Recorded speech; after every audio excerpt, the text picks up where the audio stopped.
बिल्कुल। एक सन्नाटे भरी रात के लिए एक छोटी सी हॉरर कहानी पेश है। तैयार हो जाइए। रात का मुसाफिर। ये बात है शिमला के पास एक छोटे से गांव की। आर्यन अपनी कार से अकेला जा रहा था। रात के 2 बज रहे थे और चारों तरफ घना कोहरा यानी फॉग था। अचानक उसकी कार का टायर पंक्चर हो गया। आर्यन ने गाड़ी रोकी और नीचे उतरा।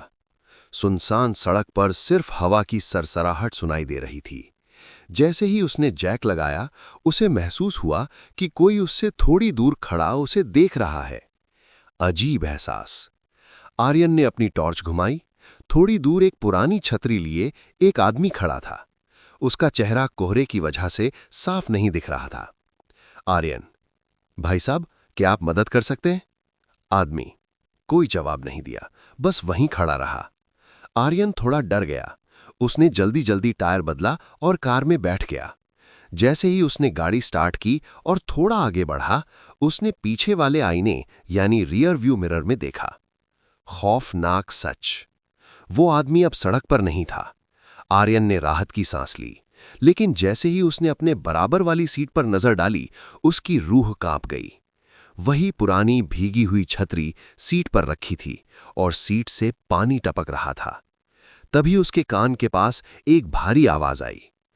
अगला मोड़ बहुत खतरनाक है आर्यन, मैंने भी वहीं जान गंवाई थी।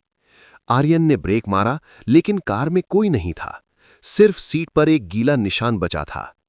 आर्यन की सांसें अटकी हुई थी। गाड़ी के अंदर की ठंडक अब हड्डियों को चुभने लगी थी। उसने हिम्मत जुटाई और उस गीली सीट की तरफ देखा। वहां कोई नहीं था, लेकिन छतरी से गिरा हुआ पानी अब भी चमक रहा था। उसने सोचा शायद ये उसके दिमाग का वहम है, लेकिन जैसे ही उसने गाड़ी फिर से स्टार्ट की, डैश कैम की स्क्रीन पर कुछ नजर आया। डैश कैम का खौफ। स्क्रीन पर पीछे की सीट साफ दिख रही थी। वहां वही आदमी बैठा था। उसका चेहरा बिल्कुल सफेद था और आंखें गहरी काली। वो आईने में नहीं दिख रहा था, सिर्फ कैमरे की स्क्रीन पर था। आर्यन ने घबराहट में एक्सीलरेटर पर पैर रखा। गाड़ी रफ्तार पकड़ने लगी। रफ्तार 60, 80, 100 किलोमीटर प्रति घंटा। आवाज।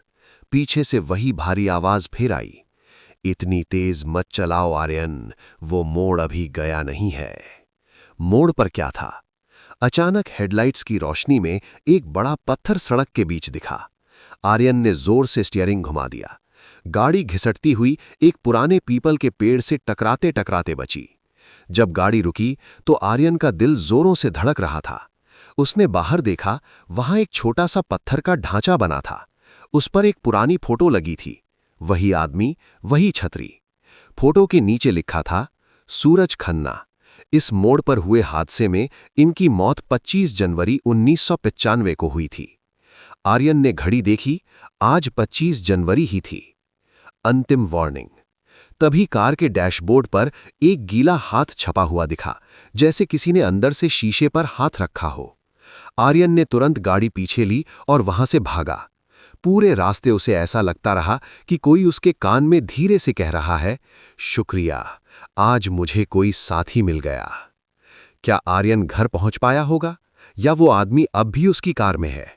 क्या आप इसका आखिरी पार्ट जानना चाहेंगे? आर्यन ने अपना पूरा जोर एक्सेलरेटर पर लगा दिया। गाड़ी हवा से बातें कर रही थी। उसे लगा कि अगर वो 5 मिनट और उस पहाड़ी रास्ते पर रहा तो शायद कभी वापस नहीं लौट पाएगा। शहर की रोशनियां दूर से दिखने लगी थीं। आर्यन को लगा अब वो सुरक्षित है। घर की दहलीज पर आर्यन ने अपनी बिल्डिंग के पार्किंग में गाड़ी रोकी। वो इतना डरा हुआ था कि उसने पीछे मुड़कर देखने की हिम्मत नहीं की। वो भागते हुए लिफ्ट में गया और अपने फ्लैट का दरवाजा अंदर से बंद कर लिया। उसने सारी लाइट जलाई और सोफे पर गिर पड़ा। उसका शरीर ठंड से कांप रहा था। सब खत्म हो गया, उसने खुद से कहा। वो बस एक बुरा सपना था। असली खौफ। प्यास के मारे आर्यन का गला सूख रहा था। वो किचन में गया और फ्रिज से पानी निकालने के लिए झुका। फ्रिज के चमकदार दरवाजे में उसे अपना चेहरा दिखा और उसके ठीक पीछे वही गीली छतरी खड़ी थी। आर्यन की हिम्मत जवाब दे गई। वो पलटा, पर वहां कोई नहीं था। तभी उसे महसूस हुआ कि उसके पैरों के नीचे की जमीन गीली हो रही है। उसने नीचे देखा। उसके जूते से नहीं, बल्कि उसके शरीर से पानी टपक रहा था। आखिरी मोड़। आर्यन ने हैरानी में बाथरूम के शीशे की तरफ दौड़ा। जब उसने आईने में देखा तो उसकी चीख निकल गई। आईने में दिखने वाला शख्स आर्यन नहीं था। उसका चेहरा बिल्कुल सफेद पड़ चुका था और उसकी आंखें वही गहरी काली थीं जैसे उस मुसाफिर की थीं।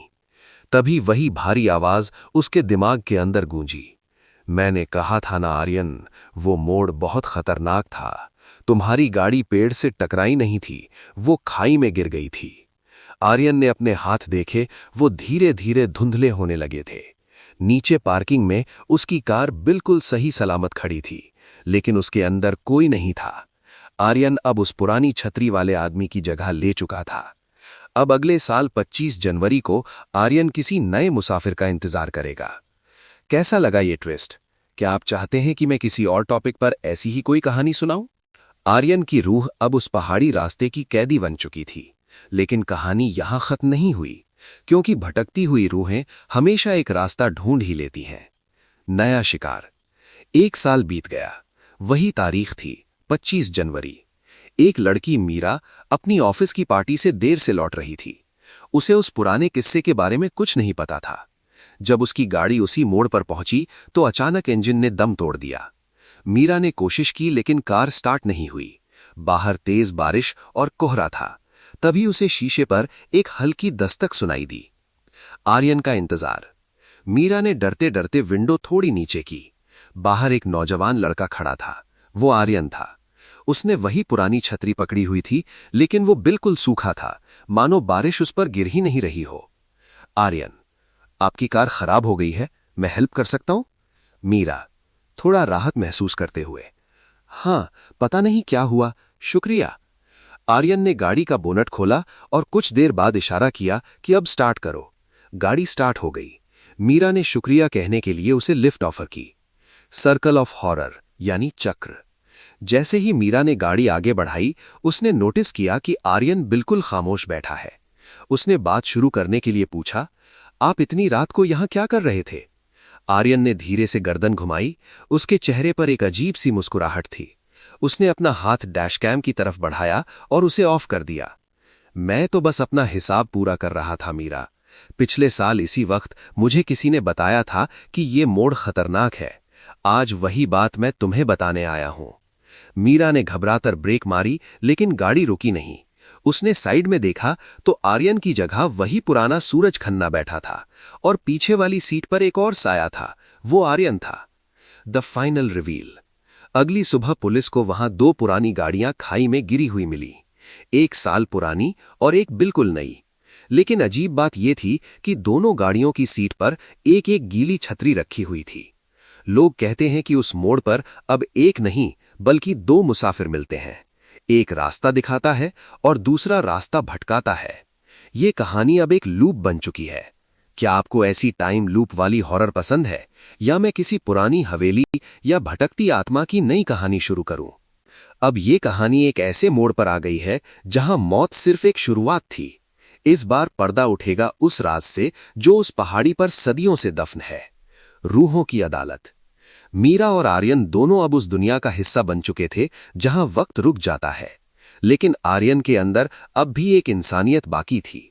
वो नहीं चाहता था कि कोई और बेमौत मरा जाए। मीरा की आत्मा ने जब पहली बार अपनी धुंधली सूरत देखी, वो चीख उठी। आर्यन ने उसका हाथ थामा। हमें इसे रोकना होगा मीरा। सूरज खन्ना हमें इस्तेमाल कर रहा है ताकि वो अपनी मौत का बदला हर उस इंसान से ले सके जो इस रास्ते से गुजरता है।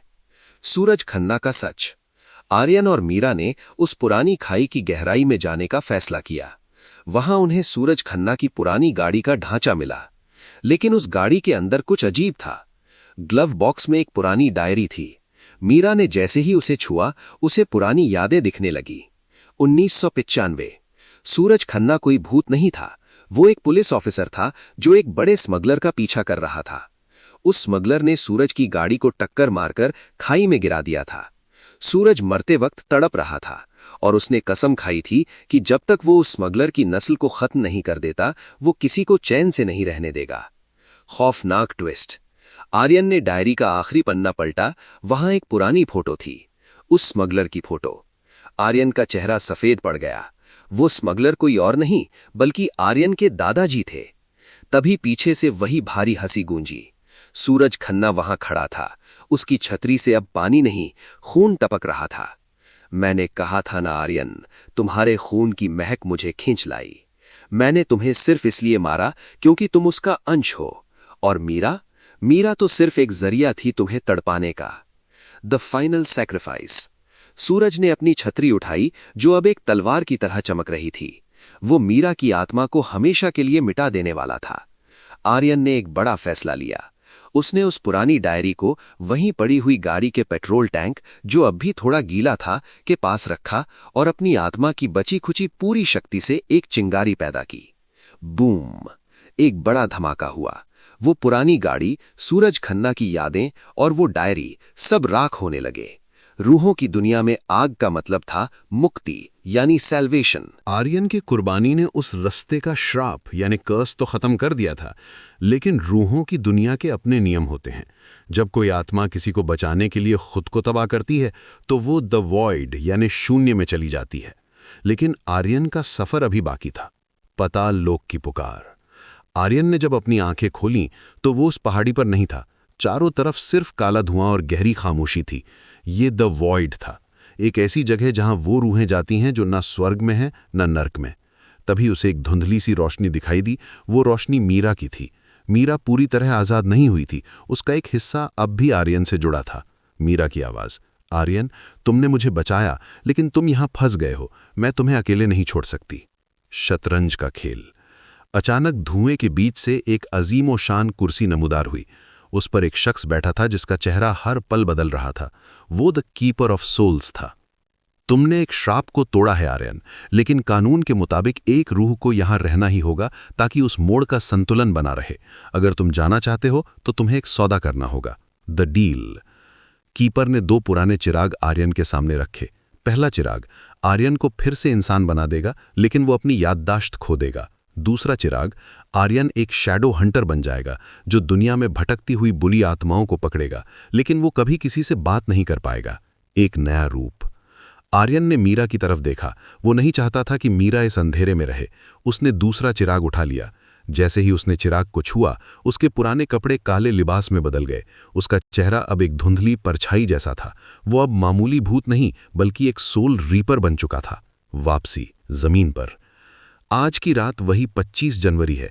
एक नया मुसाफिर उस मोड़ से गुजर रहा है, लेकिन इस बार रास्ते में सूरज खन्ना नहीं, बल्कि एक असली शैतान बैठा है जो मासूम लोगों का खून पीना चाहता है। जैसे ही वो शैतान उस मुसाफिर पर हमला करने वाला होता है, अंधेरे से एक काली तलवार निकलती है और शैतान को राख में बदल देती है। मुसाफिर को सिर्फ एक साया दिखता है जो पलक झपकते ही गायब हो जाता है। The twist. मीरा अब भी उसके साथ है, लेकिन एक लाइट स्पिरिट के रूप में। वो आर्यन की आंखें बन गई है। उसे बताती है कि कहाँ खतरा है। दुनिया के लिए वो दोनों मर चुके हैं, लेकिन अंधेरी रातों में वो दोनों आज भी हिफाजत करते हैं। अब आर्यन डरता नहीं है, क्योंकि अब वो खुद डर का बाप बन चुका है। ये कहानी अब एक एक्शन हॉरर मोड में आ गई है। क्या आप चाहते हैं कि मैं आर्यन का पहला शिकार यानी बैटल विद ए डीमन दिखाऊं, या ये फाइनल क्लाइमैक्स था? आर्यन जो अब एक शैडो हंटर बन चुका था और मीरा जो उसकी नूर यानी लाइट स्पिरिट थी, अब सिर्फ उस पहाड़ी तक महदूद नहीं थे। उन्हें एक बड़ा इशारा मिला था, एक ऐसा खतरा जो पूरे शहर को निगलने वाला था। पुरानी जेल का सन्नाटा। शहर के कोने में एक 100 साल पुरानी जेल थी जो अब खंडहर बन चुकी थी। लोग कहते थे कि वहां की दीवारों से रोने की आवाजें आती हैं, लेकिन सच्चाई उससे कहीं ज्यादा खौफनाक थी।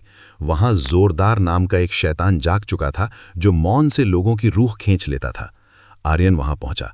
उसका काला लिबास हवा में लहरा रहा था। मीरा, आर्यन सावधान, ये भूत नहीं है, ये एक सोल ईटर है। इसके पास जितनी रूहें होंगी ये उतना ही ताकतवर होगा। मौत का खेल। जैसे ही आर्यन जेल के मेन हॉल में घुसा, दरवाजे अपने आप बंद हो गए। चारों तरफ से हजारों लंबे काले हाथ दीवारों से निकलने लगे। ये उन कैदियों की रूहें थीं जिन्हें जोरदार ने गुलाम बना रखा था। जोरदार सामने आया। उसकी कोई आंखें नहीं थीं, सिर्फ एक बड़ा सा मुंह था जो हर वक्त खुला रहता था। जोरदार, एक शैडो हंटर। बहुत वक्त बाद कोई ढंग का नाश्ता मिला है। जोरदार ने एक जोरदार चीख मारी। उस चीख की गूंज इतनी तेज थी कि आर्यन के कानों से धुआं निकलने लगा। उसका साया धुंधला होने लगा। मीरा की शक्ति। आर्यन, अपनी तलवार नहीं, अपनी यादों का इस्तेमाल करो, मीरा चिल्लाई। आर्यन ने आंखें बंद की। उसने याद किया वो दिन जब वो इंसान था, वो एहसास, वो प्यार। उसने अपनी रूह की सारी गर्मी को अपनी तलवार में समेट लिया। तलवार अब काली नहीं बल्कि नीली आग की तरह जलने लगी। The final strike. आर्यन ने एक लंबी छलांग लगाई। जोरदार ने उसे पकड़ने के लिए अपनी हजारों रूहानी जंजीरें फेंकनी शुरू की, लेकिन आर्यन ने हवा में ही उन्हें काट दिया। एक्शन। आर्यन ने तलवार सीधा जोरदार के खुले हुए मुंह के अंदर घुसा दी। एक धमाका हुआ और नीली रोशनी पूरी जेल में फैल गई। सारी कैद रूहें आजाद हो गईं और एक सुकून भरी मुस्कुराहट के साथ हवा में विलीन हो गईं। जोरदार राख बन गया। एक नया राज। जब धूल शांत हुई तो आर्यन ने देखा कि जेल की जमीन पर एक अजीब सा निशान बना हुआ था। मीरा ने उस निशान को देखा और कांप गई। आर्यन, ये वही निशान है जो तुम्हारे दादा की डायरी में था। सूरज खन्ना सिर्फ एक प्यादा था, असली खिलाड़ी कोई और है जो तुम्हारे खानदान को सदियों से ढूंढ रहा है। तभी आर्यन के सामने एक काली चिट्ठी हवा में तैरती हुई आई।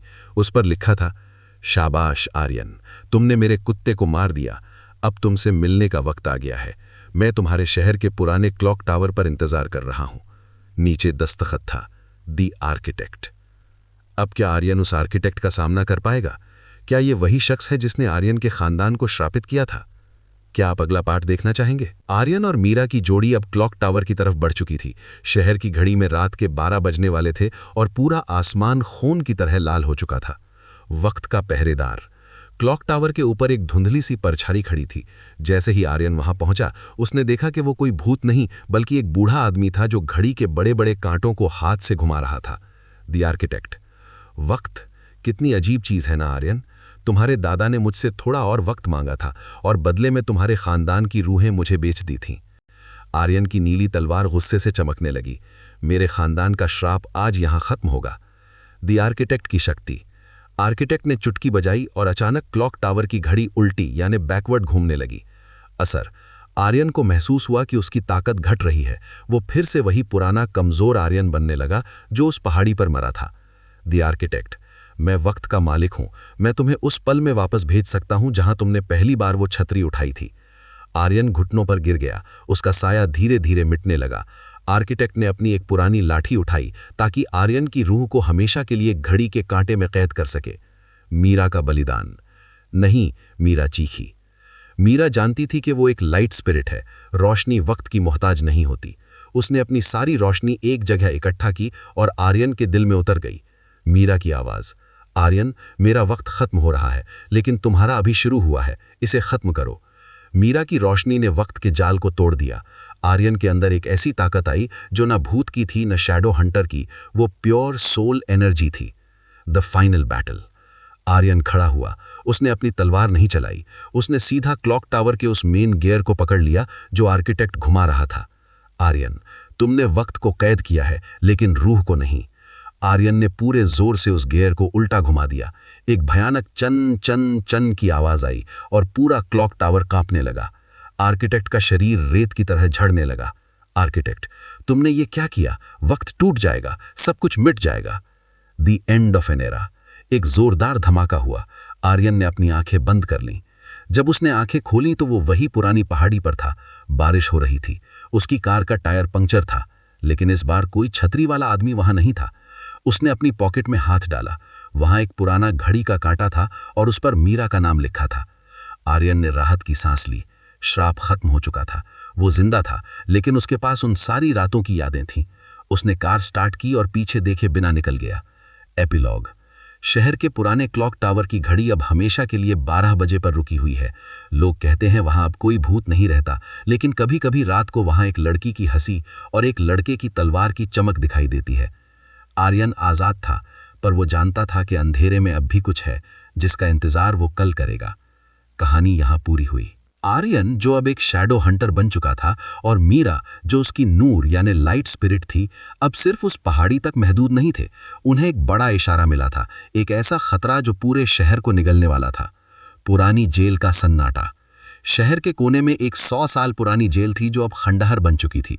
लोग कहते थे कि वहां की दीवारों से रोने की आवाजें आती हैं, लेकिन सच्चाई उससे कहीं ज्यादा खौफनाक थी। वहां जोरदार नाम का एक शैतान जाग चुका था जो मौन से लोगों की रूह खींच लेता था। आर्यन वहां पहुंचा। उसका काला लिबास हवा में लहरा रहा था। मीरा। आर्यन सावधान, ये भूत नहीं है, ये एक सोल ईटर है। इसके पास जितनी रूहें होंगी ये उतना ही ताकतवर होगा। मौत का खेल। जैसे ही आर्यन जेल के मेन हॉल में घुसा, दरवाजे अपने आप बंद हो गए। चारों तरफ से हजारों लंबे काले हाथ दीवारों से निकलने लगे। ये उन कैदियों की रूहें थीं जिन्हें जोरदार ने गुलाम बना रखा था। जोरदार सामने आया। उसकी कोई आंखें नहीं थीं, सिर्फ एक बड़ा सा मुंह था जो हर वक्त खुला रहता था। जोरदार, एक शैडो हंटर। बहुत वक्त बाद कोई ढंग का नाश्ता मिला है। जोरदार ने एक जोरदार चीख मारी। उस चीख की गूंज इतनी तेज थी कि आर्यन के कानों से धुआं निकलने लगा। उसका साया धुंधला होने लगा। मीरा की शक्ति। आर्यन, अपनी तलवार नहीं, अपनी यादों का इस्तेमाल करो, मीरा चिल्लाई। आर्यन ने आंखें बंद की। उसने याद किया वो दिन जब वो इंसान था, वो एहसास, वो प्यार। उसने अपनी रूह की सारी गर्मी को अपनी तलवार में समेट लिया। तलवार अब काली नहीं बल्कि नीली आग की तरह जलने लगी। The final strike. आर्यन ने एक लंबी छलांग लगाई। जोरदार ने उसे पकड़ने के लिए अपनी हजारों रूहानी जंजीरें फेंकनी शुरू की, लेकिन आर्यन ने हवा में ही उन्हें काट दिया। एक्शन। आर्यन ने तलवार सीधा जोरदार के खुले हुए मुंह के अंदर घुसा दी। एक धमाका हुआ और नीली रोशनी पूरी जेल में फैल गई। सारी कैद रूहें आजाद हो गईं और एक सुकून भरी मुस्कुराहट के साथ हवा में विलीन हो गईं। जोरदार राख बन गया। एक नया राज। जब धूल शांत हुई तो आर्यन ने देखा कि जेल की जमीन पर एक अजीब सा निशान बना हुआ था। मीरा ने उस निशान को देखा और कांप गई। आर्यन, ये वही निशान है जो तुम्हारे दादा की डायरी में था। सूरज खन्ना सिर्फ एक प्यादा था, असली खिलाड़ी कोई और है जो तुम्हारे खानदान को सदियों से ढूंढ रहा है। तभी आर्यन के सामने एक ताली चिट्ठी हवा में तैरती हुई आई। उस पर लिखा था, शाबाश आर्यन, तुमने मेरे कुत्ते को मार दिया। अब तुमसे मिलने का वक्त आ गया है। मैं तुम्हारे शहर के पुराने क्लॉक टावर पर इंतजार कर रहा हूं। नीचे दस्तखत था, दी आर्किटेक्ट। अब क्या आर्यन उस आर्किटेक्ट का सामना कर पाएगा? क्या ये वही शख्स है जिसने आर्यन ने उस ओल्ड आर्यन की आंखों में देखा। उन आंखों में सदियों की थकान थी। आर्यन समझ गया कि हर बार वो यहां आता है, हर बार वो मीरा को बचाने के लिए खुद को सौदा डील में फंसा देता है और ये सिलसिला चलता रहता है। लेकिन इस बार आर्यन ने सौदा नहीं किया। चक्रव्यूह का अंत। तुम मेरा भविष्य नहीं हो, आर्यन ने दहाड़ते हुए कहा। तुम सिर्फ एक डर हो जो इस नदी ने बनाया है। आर्यन ने मीरा का हाथ पकड़ा और उस कश्ती के नीचे लगे उस सुनहरी गियर की तरफ इशारा किया जो धीरे धीरे घूम रहा था। वही इस पूरे लूप की जड़ थी। आर्यन, मीरा, हमें इस कश्ती को नहीं, इस वक्त को ही खत्म करना होगा। ओल्ड आर्यन, नहीं, अगर ये टूटा तो तुम्हारा वजूद मिट जाएगा। The final strike. आर्यन ने अपनी स्किन के अंदर धंसते जा रहे उस घड़ी के कांटे को पूरी ताकत से बाहर खींचा। उसका खून नीला चमक रहा था। उसने वो कांटा सीधा उस घूमते हुए गेयर के बीच में फंसा दिया। कर्र कक्का कच्छा। वक्त जैसे रुक गया। वैतरणी की नदी का पानी हवा में जम गया। ओल्ड आर्यन का शरीर धूल बनकर उड़ने लगा। उसने जाते जाते एक मुस्कुराहट दी, जैसे उसे सदियों बाद आजादी मिली हो। शून्य, द नथिंगनेस। सब कुछ सफेद रोशनी में डूब गया। न नदी थी, न बोटमैन, न डर। आर्यन और मीरा एक खाली जगह पर खड़े थे। वहां कोई शैतान नहीं था, सिर्फ सुकून था। क्या हम मर गए? मीरा ने पूछा। नहीं, एक आवाज गूंजी। ये किसी भूत की नहीं बल्कि कुदरत की आवाज थी। तुमने लूप तोड़ दिया है। तुमने किस्मत से लड़ना बंद करके उसे खत्म कर दिया है। अब तुम वापस जा सकते हो, लेकिन एक शर्त पर। शर्त ये थी, आर्यन को अपनी शैडो हंटर की शक्तियां हमेशा के लिए त्यागनी होंगी। वो एक मामूली इंसान बन जाएगा और उसे कभी याद नहीं रहेगा कि उसने मीरा के लिए क्या क्या किया। द न्यू मॉर्निंग, 26 जनवरी 2026। आर्यन अपनी कार में आंख खोलता है। उसकी गाड़ी एक पुराने पीपल के पेड़ के पास रुकी हुई है। टायर बदला हुआ है। उसे याद नहीं कि वो यहां कैसे पहुंचा या रात को क्या हुआ। उसने गाड़ी स्टार्ट की और शहर की तरफ निकल गया। रास्ते में एक कॉफी शॉप पर वो रुका। वहां एक लड़की बैठी थी जो बार बार अपनी डायरी में कुछ लिख रही थी। आर्यन ने उसके पास जाकर पूछा, एक्सक्यूज मी, क्या ये सीट खाली है? लड़की ने ऊपर देखा। वो मीरा की। उसने आर्यन को पहचाना नहीं, लेकिन उसके चेहरे पर एक अनजानी मुस्कुराहट आ गई। हाँ बिल्कुल, मीरा ने कहा। आर्यन बैठ गया। उसने नोटिस किया कि मीरा की डायरी के कवर पर एक छोटा सा घड़ी का निशान बना था। आर्यन को लगा जैसे उसने ये कहीं देखा है, पर वो याद नहीं कर पाया। दोनों ने बातें शुरू की और इस बार उनका सफर मौत से नहीं, एक नई जिंदगी से शुरू हुआ। सन्नाटे की गूंज। दूर उस पहाड़ी पर जहां वो मोड़ था, अब कोई भूत नहीं भटकता, लेकिन लोग कहते हैं कि अगर कोई वहां से गुजरने वाला मुसाफिर डर में हो तो उसे हवा में एक नीली चमक दिखाई देती है, जो उसे रास्ता दिखाकर गायब हो जाती है। आर्यन और मीरा की दास्तान खत्म हुई, लेकिन उनका इश्क उस वक्त से आगे निकल गया जिसे कोई शैतान कैद नहीं कर सका। दी एंड। उम्मीद है आर्यन और मीरा की यह पूरी सीरीज आपको पसंद आई होगी। क्या आप किसी नए किरदार के साथ कोई नई हॉरर थ्रिलर शुरू करना चाहते हैं? आर्यन और मीरा की कहानी उस कॉफी शॉप में खत्म तो हो गई थी, लेकिन श्रापित निशान, कर्स्ड सिंबल्स इतनी आसानी से पीछा नहीं छोड़ते। एक मामूली जिंदगी जीते हुए 1 महीना बीत चुका था। आर्यन को लग रहा था कि सब ठीक है, पर तभी कुछ ऐसा हुआ जिसने साबित कर दिया कि दी एंड सिर्फ एक धोखा था। तस्वीर का राज। आर्यन अपने नए फ्लैट में पेंटिंग कर रहा था, जो अब उसका नया शौक था।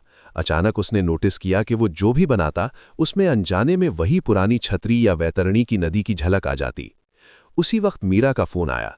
उसकी आवाज कांप रही थी। मीरा, मेरी डायरी के पन्नों पर अपने आप कुछ लिखा जा रहा है। ये मेरी हैंडराइटिंग नहीं है। आर्यन, क्या लिखा है मीरा? हम साथ हैं, पर हम आजाद नहीं हैं। आईना-ए-हकीकत। आर्यन मीरा के घर पहुंचा। जब उन्होंने डायरी देखी तो पन्नों से एक काला धुआं निकलने लगा। वो धुआं कमरे के शीशे पर जम गया और एक पुरानी दुकान का पता दिखाने लगा। दी एंटीक क्लॉक शॉप, लेन 13। आर्यन और मीरा वहां पहुंचे। दुकान का मालिक एक अंधा आदमी था, लेकिन जैसे ही आर्यन ने कदम रखा, वो मुस्कुराया। वक्त के कैदियों, वापस आ गए। तुम्हें लगा था कि गैर तोड़ने से सब खत्म हो जाएगा। तुमने सिर्फ वक्त को रोका था, लेकिन कर्मों का हिसाब अभी बाकी है। शैडो हंटर का पुनर्जन्म। अंधे आदमी ने एक पुराना बक्सा खोला। उसके अंदर वही नीली तलवार रखी थी, लेकिन अब वो टूटकर 2 टुकड़ों में थी। आर्यन, तुमने अपनी शक्तियां त्यागी थीं, लेकिन शैतान ने अपनी तलब नहीं छोड़ी। द आर्किटेक्ट का एक भाई है, द स्कल्प्टर। वो लोगों को मारता नहीं है, वो उन्हें पत्थर की मूर्ति बनाकर उनकी रूह को हमेशा के लिए कैद कर लेता है। अचानक दुकान की दीवारों से पत्थर के हाथ निकलने लगे। मीरा का पैर एक हाथ ने पकड़ा और वो धीरे धीरे पत्थर में बदलने लगी। द स्कल्प्टर का आगमन। दुकान की छत से एक अजीब जीव नीचे उतरा। उसका शरीर मिट्टी और पत्थर से बना था और उसके हाथ छेनी और हथौड़ी जैसे थे। द स्कल्प्टर, मैं मौत को खूबसूरत बनाता हूं आर्यन। मीरा मेरी सबसे बेहतरीन मूर्ति बनेगी। आर्यन ने टूटी हुई तलवार उठाई। उसके पास शक्तियां नहीं थीं, पर उसके पास शैडो हंटर का अनुभव था। उसने देखा कि स्कल्प्टर के सीने में एक धड़कता हुआ पत्थर है, उसकी कमजोरी। खतरनाक मोड़। आर्यन ने तलवार का एक टुकड़ा मीरा की तरफ फेंका। मीरा, इससे अपने हाथ पर निशान बनाओ। हमारा खून ही इस जादू को तोड़ सकता है। जैसे ही उनका खून जमीन पर गिरा, टूटी हुई तलवार नीली आग से नहीं, बल्कि लाल आग से जलने लगी। आर्यन ने एक आखिरी बार चिल्लाकर स्कल्प्टर पर हमला किया, लेकिन तभी दुकान की सारी घड़ियां एक साथ बजने लगीं और वक्त फिर से धीरा हो गया। क्या आर्यन इस नए दुश्मन को हरा पाएगा? और ये द स्कल्प्टर कौन है जो आर्यन के खानदान के बारे में इतना कुछ जानता है? क्या आप इसका अगला पार्ट देखना चाहेंगे? इस बार हॉरर के साथ एक्शन और भी ज्यादा है। द स्टोन कर्स। वक्त थमा हुआ था, लेकिन द स्कल्प्टर की छेनी आर्यन की छाती की तरफ बढ़ रही थी। आर्यन ने महसूस किया कि उसकी रगों में बहता खून अब नीली रोशनी नहीं, बल्कि एक सुलगती हुई लाल आग बन चुका था। ये उसकी इंसानी रूह की शक्ति थी। पत्थर का खौफ। मीरा का आधा शरीर पत्थर बन चुका था। उसने तड़पते हुए आर्यन को देखा। आर्यन ने अपनी टूटी हुई तलवार के दोनों हिस्सों को एक साथ जोड़ दिया। जैसे ही उसने अपना खून उन टुकड़ों पर लगाया, वो दोनों जुड़ गए, लेकिन इस बार तलवार से कांच के टूटने जैसी आवाज आई। तुम्हारा खून तुम्हें दर्द देगा आर्यन। जितनी शक्ति तुम मांगोगे, उतनी ही तुम्हारी जिंदगी कम होगी। स्कल्प्टर ने अपनी हथौड़ी से जमीन पर वार किया। दुकान का फर्श फट गया और वहां से पत्थर के सैकड़ों हाथ निकलकर आर्यन को जकड़ने लगे। The soul strike. आर्यन ने अपनी आंखें बंद कीं। उसने डर को नहीं, बल्कि उस कॉफी शॉप वाली सुकून भरी मुस्कुराहट को याद किया। उसने तलवार को गोल घुमाया और एक झटके में उन पत्थर के हाथों को राख कर दिया। वो तेजी से स्कल्प्टर की तरफ लपका। एक्शन। स्कल्प्टर ने आर्यन के वार को अपनी पत्थर जैसी ढाल से रोका। धमाका। आर्यन की तलवार ने ढाल को चीर दिया। स्कल्प्टर के सीने में लगा वो धड़कता हुआ पत्थर अब साफ दिख रहा था। मीरा, अभी! आर्यन चिल्लाया। मीरा ने, जिसका सिर्फ एक हाथ बचा था, वही पुराना घड़ी का कांटा जो उसने संभाल कर रखा था, पूरी ताकत से स्कल्प्टर की आंख में दे मारा। स्कल्प्टर ठिठक गया। उसी एक पल का फायदा उठाकर आर्यन ने अपनी तलवार सीधा उसके धड़कते हुए पत्थर के पार कर दी। मौत की खूबसूरती। स्कल्प्टर की देह चटकने लगी। उसके अंदर कैद हजारों रूहें चीखती हुई बाहर निकलने लगी। पूरी दुकान हिला देने वाला एक विस्फोट हुआ। जब धुआं छटा, स्कल्प्टर गायब था।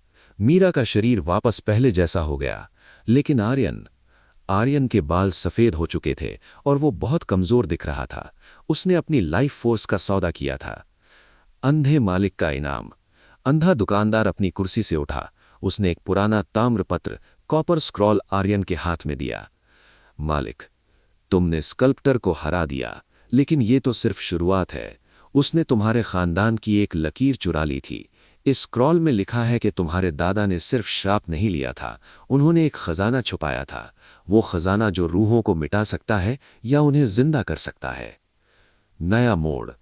आर्यन ने स्क्रॉल खोला। उसमें एक पुराने किले का नक्शा था जो राजस्थान के रेगिस्तान में कहीं दफन था, भानगढ़ के पास एक अनजानी जगह। मीरा ने आर्यन का हाथ थामा। हमें वहां जाना होगा आर्यन, इससे पहले कि दी आर्किटेक्ट का तीसरा भाई द व्यूअर बुनकर हमारी किस्मत के धागे ही काट दे। आर्यन ने खिड़की के बाहर देखा। रात के अंधेरे में उसे एक काला साया रेगिस्तान की तरफ जाता दिखाई दिया। एडवेंचर अब हॉरर से निकलकर एक एंशिएंट क्वेस्ट बन गया है। क्या आर्यन उस रेगिस्तान के पुराने किले तक पहुंच पाएगा? और द वीवर कौन है जो जिंदगी के धागों से खेलता है? अगला पार्ट शुरू करें, the desert of shadows. Rajasthan की तपती रेत और वो सुनसान रेगिस्तान जहां हवाओं में भी सदियों पुरानी चीखें सुनाई देती हैं। आर्यन और मीरा अब उस किले की तरफ बढ़ रहे थे जिसका नाम सुनते ही बड़े बड़े तांत्रिकों के पसीने छूट जाते हैं। काला देरा, रेगिस्तान का मायाजाल। जैसे ही उनकी गाड़ी रेगिस्तान के बीच पहुंची, जीपीएस ने काम करना बंद कर दिया। चारों तरफ सिर्फ धूल का बवंडर था। अचानक रास्ते के बीचों बीच एक औरत खड़ी दिखाई दी जो एक पुराना चरखा चला रही थी। ये कोई भूत नहीं था, ये द वीवर बुनकर था। द वीवर, आओ आर्यन, मैं तुम्हारे ही खानदान के किस्मत के धागे बुन रही हूं। देखो तुम्हारा धागा कितना कमजोर हो गया है। उसने चरखे से एक काला धागा खींचा और आर्यन की गाड़ी के चारों टायर एक साथ फट गए। काला देरा का दरवाजा। धुंध के पीछे से एक विशाल किला नमूदार हुआ। उसके दरवाजे पर हजारों इंसानी बालों से बनी रस्सी बंधी थी। मीरा ने स्क्रॉल देखा। आर्यन, स्क्रॉल कह रहा है कि अंदर जाने के लिए हमें किसी ऐसे इंसान की रूह की रोशनी चाहिए जो कभी डरा न हो। आर्यन ने मीरा की तरफ देखा।